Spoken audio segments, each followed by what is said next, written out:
লক্ষ্মীর ভান্ডারের টাকা নিয়ে কোন সিদ্ধান্ত নিল রাজ্য সরকার? বিজ্ঞপ্তি জারি করে আচমকাই লক্ষ্মীর ভান্ডার নিয়ে কথা জানিয়ে দিল নবান্ন।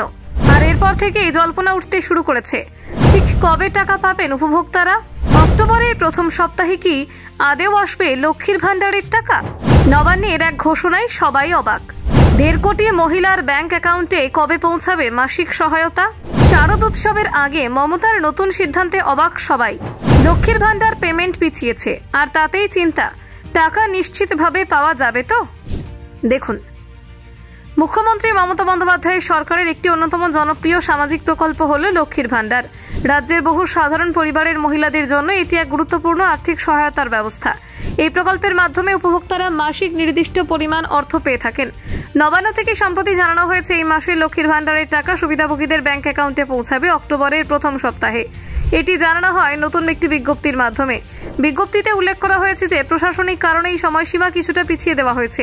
এর আগে 16 সেপ্টেম্বর রাজ্য সরকার একটি বিজ্ঞপ্তি জারি করেছিল, যেখানে বলা হয়েছিল চলতি বছরের সেপ্টেম্বরের শেষ সপ্তাহে টাকা দেওয়া হবে। তবে প্রশাসনিক ব্যস্ততা এবং বিভিন্ন আর্থিক লেনদেনের চাপের কারণে তা সাময়িকভাবে পরিবর্তন করা হয়েছে।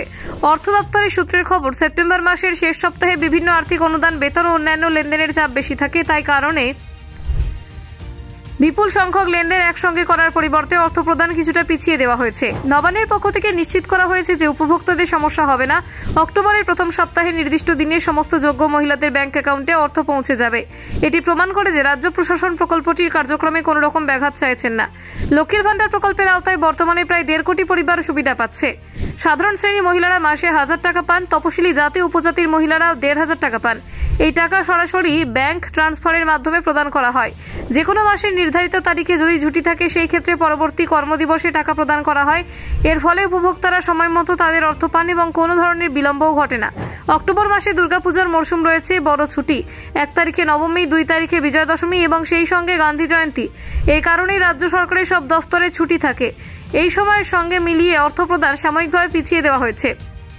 পুজোর দিনগুলি কেটে যাওয়ার পরই উপভোক্তাদের অ্যাকাউন্টে টাকা পৌঁছাতে সম্ভাবনা বেশি। এটি পরিবারের খরচ মেটাতে এবং পুজোর মরশুমে আর্থিক চাপ কমাতে গুরুত্বপূর্ণ ভূমিকা পালন করবে। নবান্নের পক্ষ থেকে আশ্বাস দেওয়া হয়েছে যে এই সামান্য তারিখ পরিবর্তনের ফলে উপভোক্তাদের অর্থ আটকে থাকবে না। সমস্ত যোগ্য মহিলারাই সময় মতো টাকা পাবেন। লক্ষ্মীর ভান্ডার প্রকল্প ছাড়াও পশ্চিমবঙ্গ সরকারের অন্যান্য সামাজিক সুরক্ষা প্রকল্প, যেমন জয় বাংলা প্রকল্পের আওতায় বিভিন্ন ভাতা এবং অনুদান একত্রিত করা হয়েছে। এই প্রকল্পগুলোর মূল উদ্দেশ্য হল সমাজে পিছিয়ে পড়া এবং আর্থিকভাবে দুর্বল মানুষদের সহায়তা করা। 2020 সালে মুখ্যমন্ত্রী মমতা বন্দ্যোপাধ্যায় এই প্রকল্পের ঘোষণা করেন।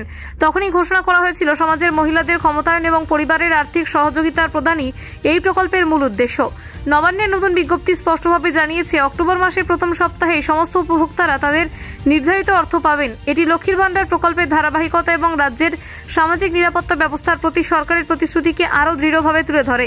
Bureau report, news prime Times.